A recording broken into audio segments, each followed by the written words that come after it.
seeing its water bills increased by up to 500% for some. I was in City Hall and on the streets to see what can be done. Years of low water bills are coming to an end in Sutherland, and some residents are worried it'll knock some people and businesses out. The Cooper Creek water treatment plant is old, and with the growth Sutherland has seen in the last 10 years, it needs to be replaced. Right now, the cost of the plant, this is replacing the 31-year-old Cooper Creek water plant, which is kind of on its last legs, is $4.2 million.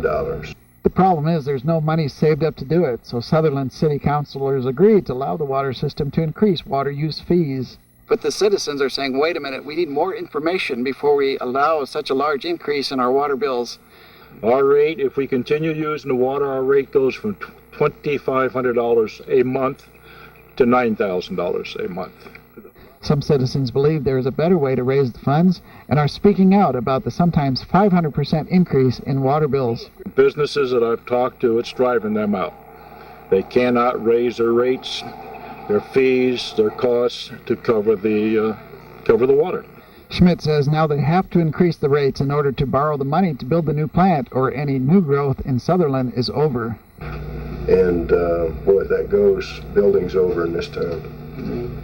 There's some way to maybe see the information that the city obtained for bids and things in order to put this plant in, so that we can be satisfied that the city is doing the best they can for us, the lowest bid, and to fulfill their needs.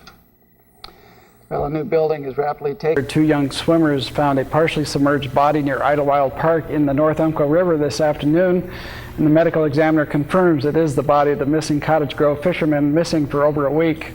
Douglas County Search and Rescue, along with South County Swiftwater Rescue Team, recovered 45-year-old Fred Carnahan's body by 8 o'clock tonight.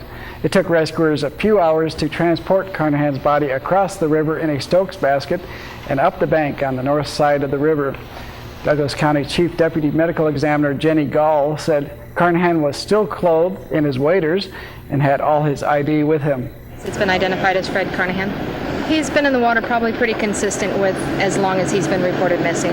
No apparent foul play? Not at this point. We'll do further investigation at the autopsy. Carnahan was found near the Narrows, just east of the village of Idlewild Park on Highway 138, about 22 miles east of Roseburg. He was last seen about 2 miles upstream at Swiftwater Park, where his locked Toyota pickup was discovered earlier this week.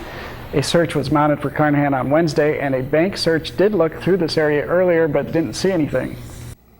Welcome to your local report, and thanks for joining us. I'm Warren Wells. Dell Computer, the call center in Roseburg, drops both shoes at once this morning, laying off all the employees and closing. Employees were herded into a meeting this morning and told their jobs were eliminated and to take their personal items and leave the building. The managers, some of whom also lost their jobs today, explained there would be a severance package for each employee, a job fair on Monday by First Call Resolution Call Center, and resume classes and counseling and some comparable jobs within the company elsewhere. This is one of the biggest shocks that I've ever had in my life. When it comes to employment, I've never seen anything like it, and I'm really heartbroken. One fired employee came back to throw his Dell shirts around the entrance in protest for the way the company handled the layoffs. Tears and sobs were heard amidst some angry outbursts as those on duty were escorted out of the building this morning. One employee heard about his layoff on his honeymoon today, and others came in for later shifts only to find out their job was gone. Oh my God. I just don't know how easy it's going to be to find another job here when 500 of us are going to be all scrambling because we all have house payments and car payments and children. According to Dell liaison Scott Stevens, 220 folks lost their jobs this morning and were given a severance package and told their options. Roseburg's Dell Call Center was considered one of the city's top 5 employers. The company says this is part of a global reduction of 10% of their workforce, and Dell is going to donate all the computers in the call center to the city, county, and the Education Service District.